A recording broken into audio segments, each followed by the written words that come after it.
नमस्कार दोस्तों। आज हम साइंस के पहले चैप्टर को बिल्कुल मक्खन की तरह समझने वाले हैं। वादा है मेरा, आज की इस बातचीत के बाद ये चैप्टर आपको ऐसा लगेगा जैसे किसी दोस्त ने ही पढ़ाया हो। तो फिर हो जाएं तैयार। चलिए शुरू करते हैं। अब ये सवाल सुनने में थोड़ा अजीब तो लगता है ना भाई? एक तरफ आपका सॉलिड सा फोन, दूसरी तरफ बहता हुआ पानी और वो हवा जो दिखती तक नहीं। ये सब एक ही चीज से कैसे बने हो सकते हैं?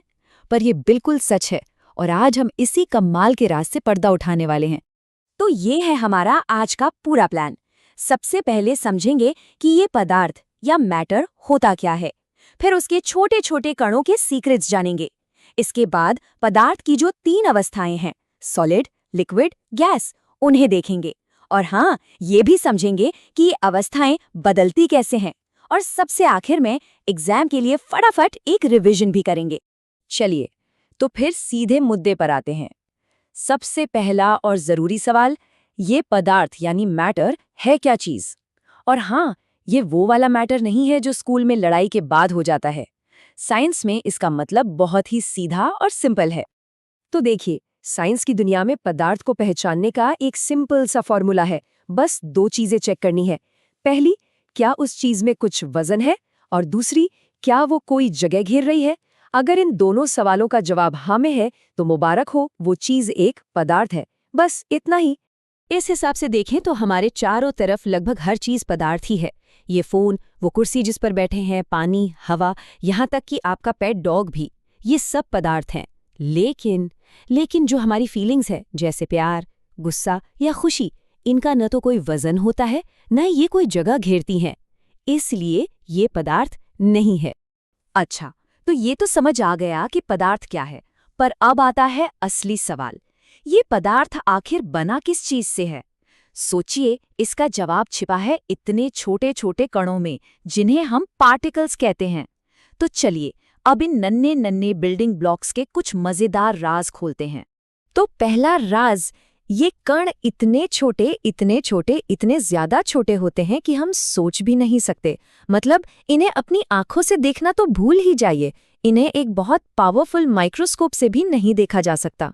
चलिए एक अंदाजा लगाते हैं, पानी की सिर्फ एक छोटी सी बूंद, उसमें कितने कण होंगे? 1000, लाख, करोड़? नहीं, सोचिए, एक के आगे 21 जीरो लगा दें। इतने सारे कण।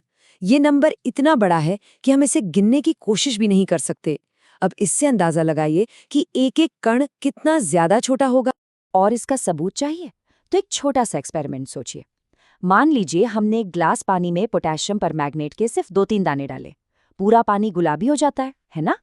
अब उस गुलाबी पानी में से 1 चम्मच निकालकर दूसरे सादे पानी के ग्लास में डालिए। वो पानी भी हल्का गुलाबी हो जाएगा। ये यही दिखाता है कि उन 2-3 दानों में ही लाखों करोड़ों कण थे जो पूरे पानी में फैल गए। अब आते हैं दूसरे राज पर। ये जो कण होते हैं ना, ये एक दूसरे से बिल्कुल चिपके हुए नहीं होते। इनके बीच में हमेशा थोड़ी बहुत खाली जगह होती है।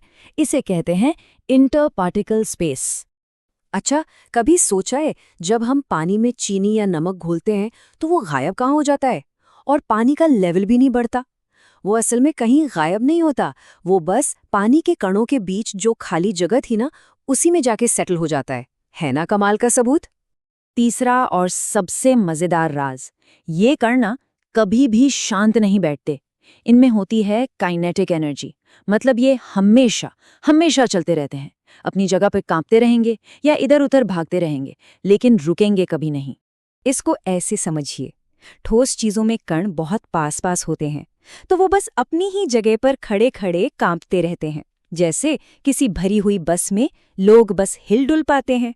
वहीं गैस में कण बहुत दूर दूर होते हैं, तो वो एकदम आजाद होकर तेजी से कहीं भी घूमते हैं, जैसे खाली प्लेग्राउंड में बच्चे। और ये रहा चौथा और आखिरी राज, पदार्थ के ये कण एक दूसरे को अपनी तरफ खींचते भी हैं। उनके बीच एक अट्रैक्शन फोर्स, एक खिंचाव होता है जो उन्हें एक साथ बांध कर रखता है। और मजे की बात यह है कि यही खिंचाव तय करता है कि कोई चीज ठोस होगी, तरल होगी या गैस। देखिए, ठोस में ये खिंचाव सबसे ज्यादा मजबूत होता है, इसलिए कण एक दूसरे से कसकर बंधे होते हैं। लिक्विड में ये थोड़ा कमजोर होता है, और गैस में तो ये खिंचाव ना के बराबर होता है, तभी तो उसके कण आजादी से कहीं भी घूमते हैं। तो देखा, हमने कणों के 4 राज जान लिए। वो बहुत छोटे हैं, उनके बीच जगह है, वो हमेशा चलते रहते हैं और एक दूसरे को खींचते हैं। अब इन्हीं 4 बातों से हम समझेंगे कि पदार्थ की 3 अवस्थाएं यानी सॉलिड, लिक्विड और गैस कैसे बनती हैं। अब ये समझना बहुत आसान हो जाएगा। ये टेबल एग्जाम के लिए बहुत ही जरूरी है, तो इस पर थोड़ा ध्यान देते हैं। देखिए, पहला गुण है आकार। ठोस का आकार फिक्स्ड होता है, जैसे पत्थर। लिक्विड का कोई फिक्स्ड आकार नहीं, वो जिस बर्तन में डालो वैसा हो जाता है। और गैस का तो आकार का कोई सवाल ही नहीं उठता। फिर है आयतन, यानी कितनी जगह घेरता है। ठोस और लिक्विड का आयतन फिक्स्ड होता है, पर गैस उसे जितनी जगह मिले वो पूरी की पूरी भर देती है। बाकी की बातें भी इन्हीं से जुड़ी हुई हैं। अच्छा, एक मजेदार बात पता है? कोई भी पदार्थ हमेशा एक ही अवस्था में नहीं रहता। हम इन्हें बदल सकते हैं, मतलब सॉलिड को लिक्विड और लिक्विड को गैस बना सकते हैं। तो चलिए अवस्था बदलने का ये खेल समझते हैं। और इस खेल के 2 मेन खिलाड़ी हैं, टेम्परेचर यानी तापमान और प्रेशर यानी दबाव। इन्हीं दोनों को कम ज्यादा करके हम स्टेट बदल सकते हैं। सबसे बढ़िया एग्जाम्पल है पानी। बर्फ को गर्मी दो यानी टेम्परेचर बढ़ाओ तो वो पानी बन जाएगा। पानी को और गर्मी दो तो वो भाप बन जाएगा। सिंपल। पर यहाँ एक बहुत ही इंटरेस्टिंग सवाल है। जब बर्फ पिघल रही होती है, हम उसे लगातार गर्मी देते रहते हैं, है ना? पर जब तक पूरी बर्फ पिघल नहीं जाती, थर्मोमीटर 0 डिग्री ही दिखाता है। तो सवाल ये है कि हमारी दी हुई गर्मी जा कहाँ रही है? जवाब है, वो गर्मी छिप जाती है। इसीलिए इसे गुप्त ऊष्मा या लेटेंट हीट कहते हैं। ये वो छिपी हुई एनर्जी है जो टेम्परेचर बढ़ाने का काम नहीं करती, बल्कि बर्फ के कणों के बीच जो मजबूत पकड़ है ना, उसे तोड़ने में खर्च हो जाती है, ताकि वो ठोस से तरल बन सके। चलिए, तो अब इस पूरे चैप्टर की सबसे जरूरी बातों का एक फटाफट रिकैप कर लेते हैं, जो आपके एग्जाम के रिवीजन में बहुत काम आएगा। तो जल्दी से सब कुछ दोहराते हैं। पहली बात, पदार्थ वो है जिसमें वजन होता है और जो जगह घेरता है। दूसरी बात, पदार्थ के कण बहुत छोटे होते हैं, उनके बीच जगह होती है, वो हमेशा चलते रहते हैं और एक दूसरे को खींचते हैं। तीसरी बात, ठोस का आकार और आयतन दोनों फिक्स्ड होते हैं। लिक्विड का आयतन तो फिक्स्ड होता है, पर आकार बर्तन वाला होता है। और गैस का तो ना आकार फिक्स्ड है ना आयतन।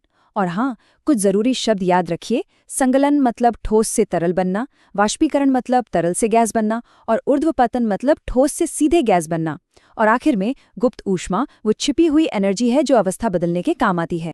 तो देखा आपने, हमारे आसपास की ये पूरी दुनिया असल में नन्हे नन्हे कणों का एक डांस ही तो है, जो एनर्जी के जरा से बदलाव पर अपने पार्टनर्स और अपना डांस स्टाइल बदल लेते हैं। ये सोचना ही कितना कमाल का है। उम्मीद है ये चैप्टर अब आपको अच्छे से समझ आ गया होगा। अगली बार फिर मिलेंगे एक नए टॉपिक के साथ। सीखते रहिए।